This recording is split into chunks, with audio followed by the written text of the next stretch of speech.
ఎమ్మెల్యేలు కానీ ఎంపీలు కానీ ఒక పార్టీ నుంచి గెలిచి ఇంకో పార్టీలకు వెళ్లకుండా ఆపడం కోసమే యాంటీ డిఫెక్షన్ లాని తీసుకొచ్చారు. దీనినే పార్టీ ఫిరాయింపుల చట్టం అని కూడా తెలుగులో అంటారు. ఇక్కడ ఎమ్మెల్యేలు కానీ ఎంపీలు కానీ ఒక పార్టీలో గెలిచి వాళ్ళ సొంత అవసరాల కోసమో స్వార్థం కోసమో ఇంకో వేరే పార్టీలకు వెళ్లకుండా ఆపడం కోసమే ఈ యాంటీ డిఫెక్షన్ లాని తీసుకొచ్చారు.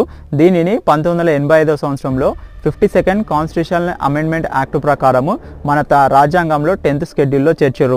ఇక్కడ ఈ పార్టీ ఫిరాయింపుల చట్టము ఎవరికి వర్తిస్తుందంటే స్టేట్ అసెంబ్లీస్ కంటే ప్రతి రాష్ట్రంలో ఉన్న అసెంబ్లీస్కు, అదే కాకుండా మన పార్లమెంటు కూడా వర్తిస్తుంది. ఇక్కడ పార్లమెంట్ అంటే రాష్ట్రపతి మరియు లోక్సభ అండ్ రాజ్యసభ, వీటిని పార్లమెంట్ అంటారు.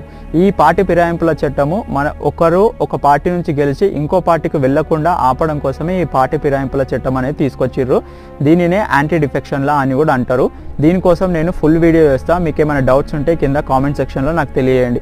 మరిన్ని ఇలాంటి వీడియోస్ కోసం ఛానల్ని సబ్స్క్రైబ్ చేయండి.